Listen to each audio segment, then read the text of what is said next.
have to answer questions on them. You have time to read the instructions and questions and check your work. All recordings are played only once. Now turn to Section 1. Section 1. You will hear a conversation between a man and a woman as the man joins a local library. First you have some time to look at questions 1 to 5.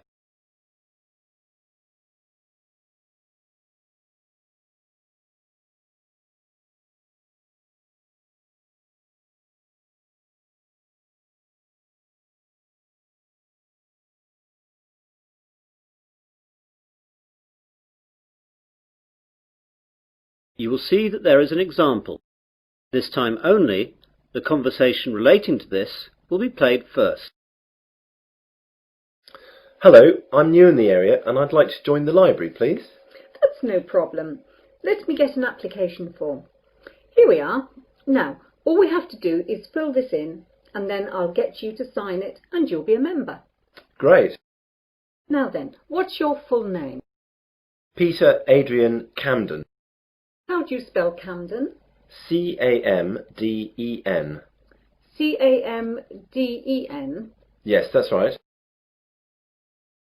So, Camden is the correct answer. Now we begin. You should answer the questions as you listen, as the recording is not played twice. Listen carefully to the conversation and answer questions 1 to 5. Hello, I'm new in the area and I'd like to join the library, please. That's no problem. Let me get an application form. Here we are. Now, all we have to do is fill this in and then I'll get you to sign it and you'll be a member. Great. Now then, what's your full name? Peter Adrian Camden. How do you spell Camden? C-A-M-D-E-N. C-A-M-D-E-N? Yes, that's right. Right. And what's your address? Flat 5, 53 Green Street, Finsbury. OK, got that. That's near here, isn't it? Yes, just 5 minutes walk. What's the postcode? 7424. 7434. Got that now. Now, can you tell me your date of birth? 8th of July 1976. And what's your telephone number? Well, I don't have a home number, but I've got a mobile. That'll do fine. It's 06634 982 746. Did you get that? Some of it. Can you say it again? The code's 06634 and the number's then 982 746. Right. That's almost it. Now I need some kind of identification to prove where you live. Do you have a driving licence or a passport or anything like that?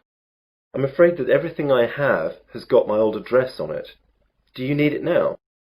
No, not now, but you won't be able to take anything out until we see that. Wait a minute. I've got a letter addressed to me here that arrived this morning. Will that do? Oh yes, that's a good idea. That will be fine. Let's look. OK, well that's finished. Before the conversation continues, you have some time to look at questions 6 to 10.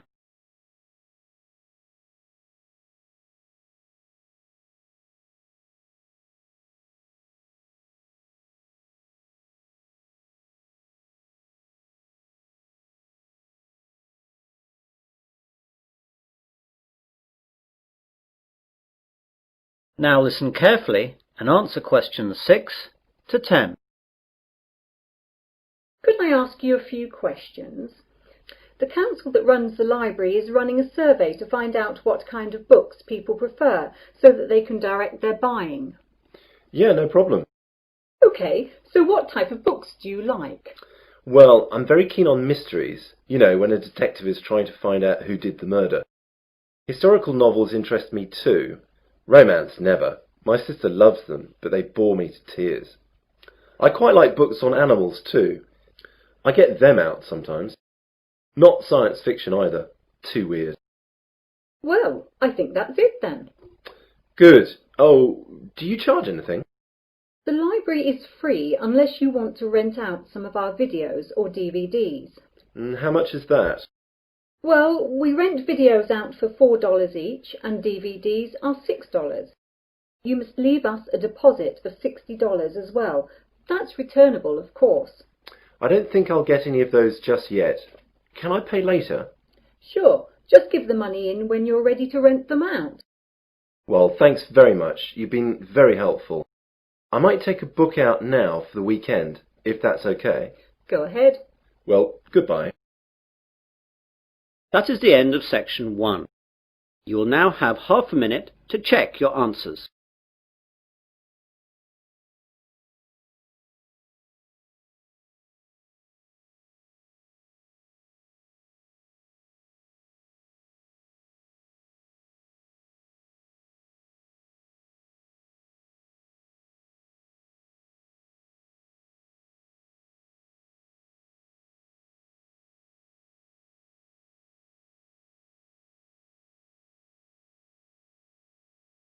Now turn to section 2.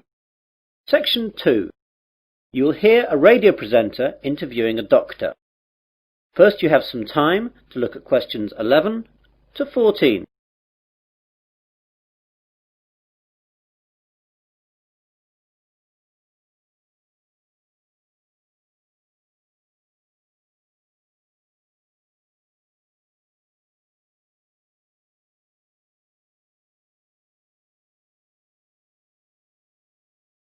Now listen carefully to the interview and answer questions 11 to 14. Hello everyone. I've just been joined in the studio by Dr. Matthew Johnson. Dr. Johnson works at the Westley General Hospital and he's here today to tell us all about giving blood. Good morning, Matthew. Good morning.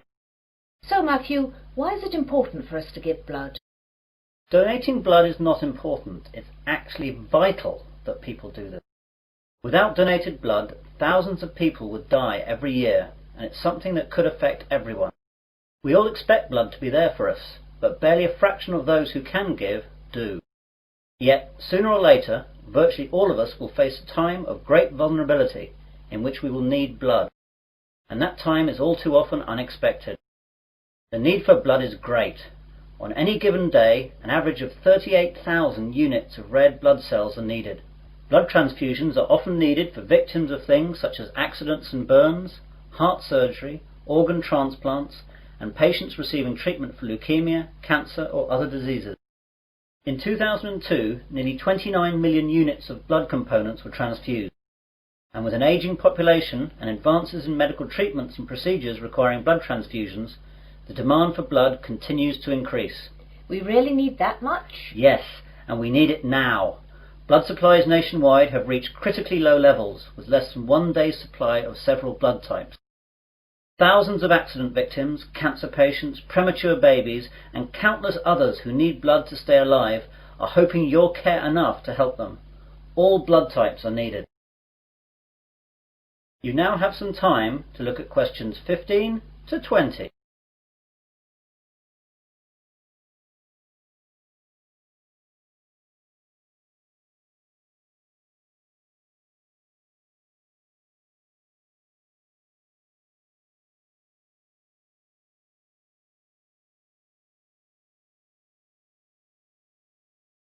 Now listen to the rest of the conversation and answer questions 15 to 20.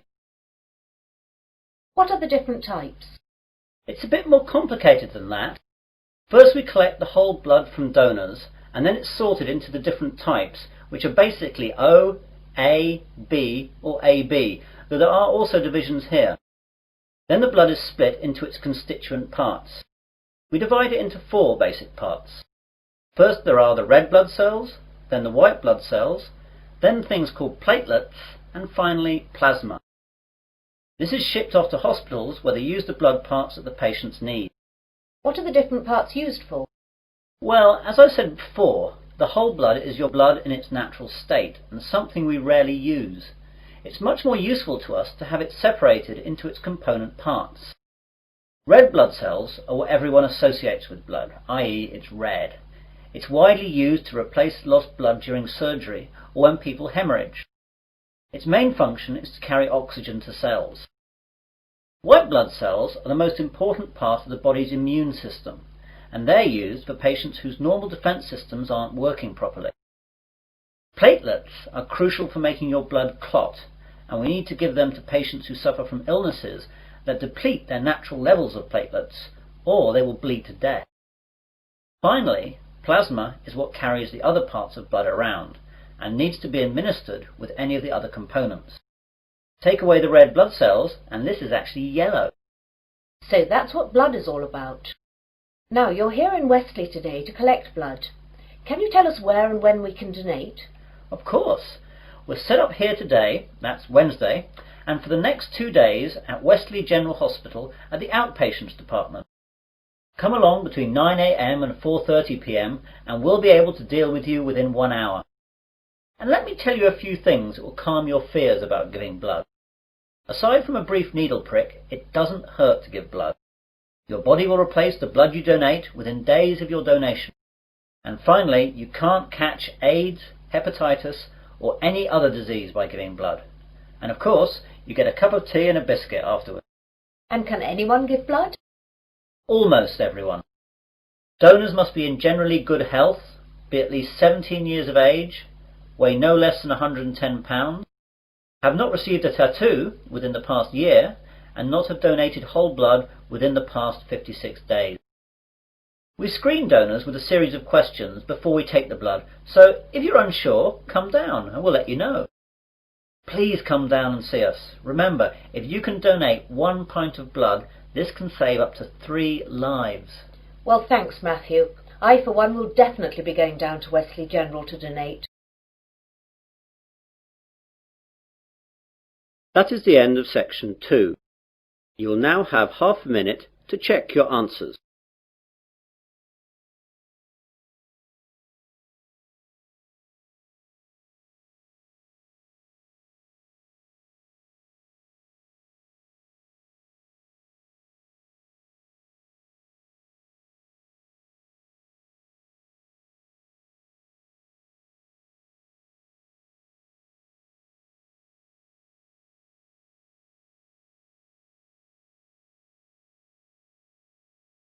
Now turn to section 3.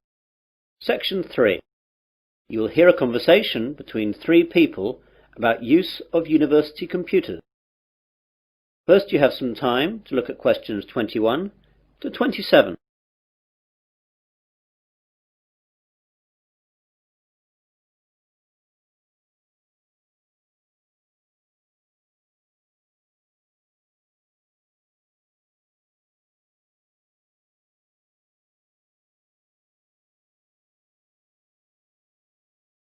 Now listen carefully and answer questions 21 to 27. Hello there, do you work in the computer room? Yes, I do. Can I help you? Well, I'm a first year and I know that I'll need to use the computer room for my work, as I don't have a computer of my own. So I thought I'd get down here and see what I have to do in order to get time on one of the university's computers. Okay, there are 4 computer labs open to undergraduates. The others can only be used by the staff and postgraduates. The names of the 4 labs you can use are Wimborne, Franklin, Salisbury and Court. Wimborne and Court are in this building, the Johnson building. Franklin is in the Computer Sciences building and Salisbury is in the library. So I can use them whenever I like? Well, you can use them, but not whenever you like. As you can imagine, they're in quite a lot of demand, so you have to reserve your time on a computer. In each of the labs there is a reservation book, and you can reserve your time on a computer in that for 2 hours daily. If a computer is free, though, you can go on it straight away. It's quite straightforward, but be sure to always write your name in the reservation book in pen, or someone can rub it out and put their name in instead. Oh my God, does that really happen? I'm afraid so, and far more often than you would think. When people are stressed about their assignments, they'll do anything to get some time on the computers. Better not try it yourself, though, or you'll be banned from the computers for the rest of the academic year, and your password and username will be taken away. That reminds me, I've got to get a username and password. How do I go about that then? Well, what I'll do is to pass you over to my colleague Jane, as she's in charge of all that. Jane? Yes, Dave? I've got a new student here wanting to find out about usernames and passwords. Can you help him out with that? Yeah, sure. Hi there. Hi. Well, it's a straightforward process. First of all, tell me your name and I'll type it into the system. James Smith. Right, let me do that. You see, all students are automatically given a username and then they just choose a password themselves. OK, so your username is James Smith 2. That's all small case. That means there must be more than one of you at the university at the moment. Well, what do you want your password to be? I think I'll choose biology, as that's the subject that I'm studying, though my girlfriend Mary will be upset that it's not her name I'm using. Well, that's all done. You can now use any of the 4 undergraduate computer labs. By the way, can I print out stuff at the labs? Yes, you can, but sometimes it's not quick. When you print, it goes into a queue and it'll be left in a tray in Franklin, as that's where all the main printers are. The good bit is that, although last year it cost 3p per page, now it doesn't cost you anything. You now have some time to look at questions 28 to 30.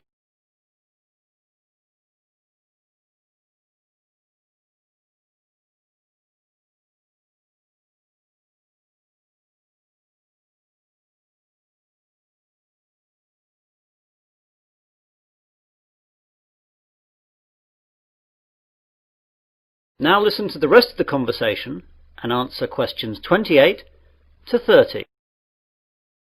I don't really know much about computing. Is there any training available? Yes, we have introductory courses for all new students. There is beginner, intermediate and advanced. Which would you like to go for? Well, I have done some, but I don't know if I'm up to anything more than beginner. I'd better stick with that. Intermediate could be too tough. Well, your course is in Franklin then. We're in Court now. You know where that is. That's in this building too, isn't it? No, that's Wimborne you're thinking about. Franklin's over in the Computer Sciences building. Anything else? I don't know what time the course starts. Let's have a look then. Advanced starts at 4:30 in the afternoon on Mondays, but yours is the day after at 5 in the afternoon.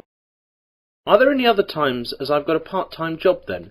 Yes, you could try Thursday at 2 p.m. How's that?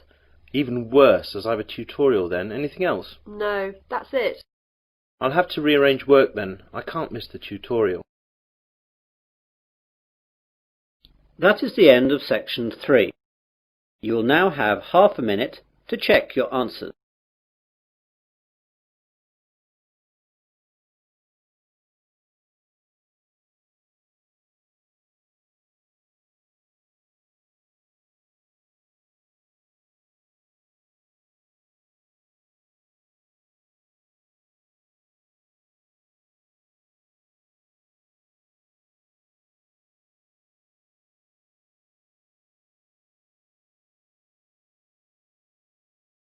Now turn to section 4.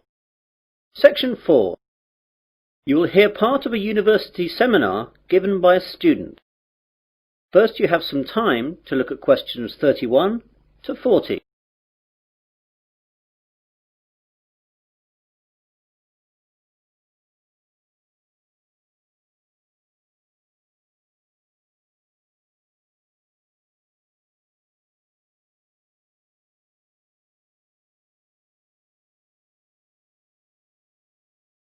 Now listen carefully and answer questions 31 to 40. Good afternoon, everyone.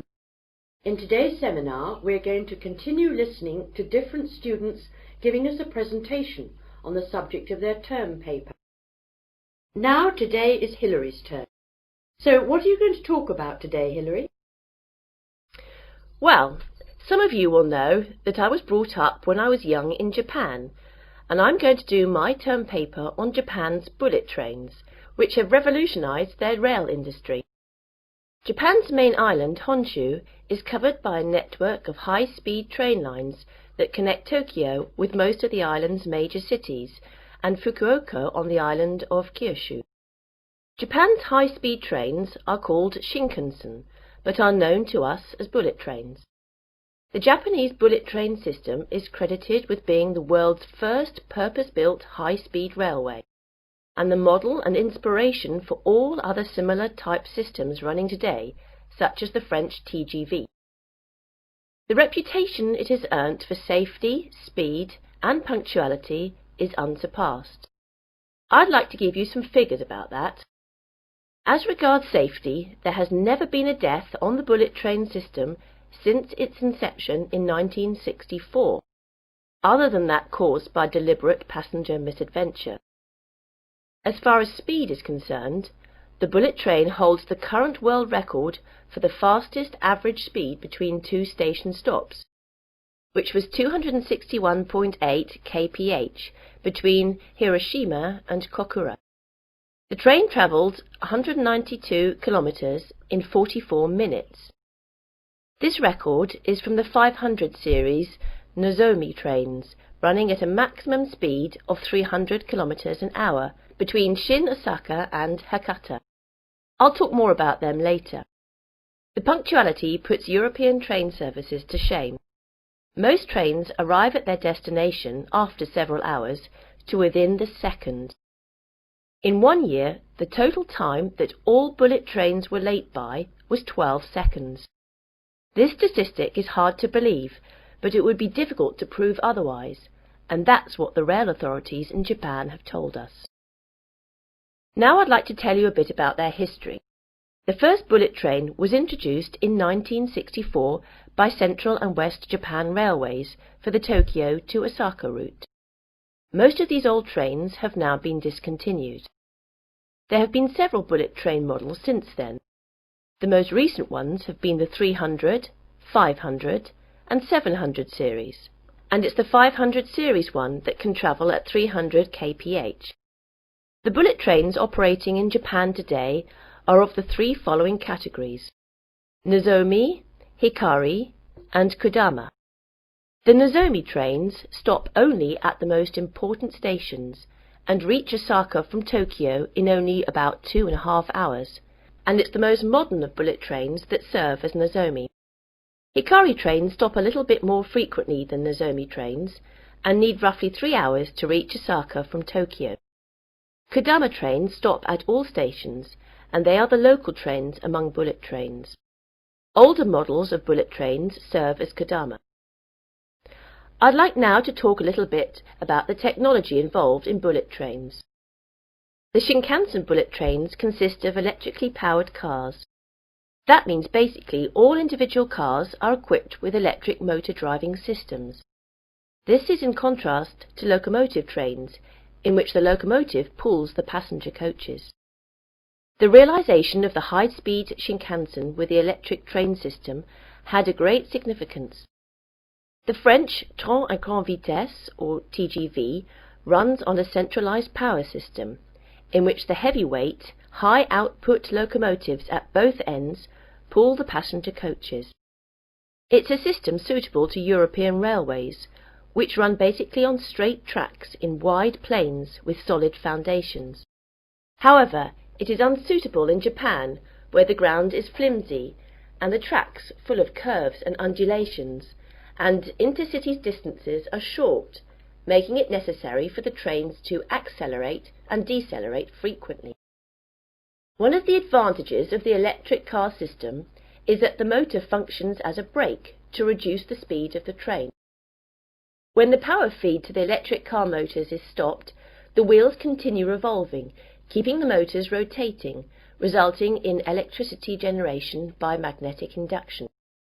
As the force acts in the direction opposite to the axle's motion, it functions as a brake to the train. All the motors equipped on each coach can be utilized effectively to reduce the speed, making the electric train system advantageous on Japanese railways, which involve frequent deceleration and acceleration. In addition, by virtue of the remarkable progress achieved recently in semiconductor technologies, the electric train system has undergone tremendous improvements in power, operability and safety administration, so the system is becoming increasingly advantageous. That is the end of section 4. You'll now have half a minute to check your answers.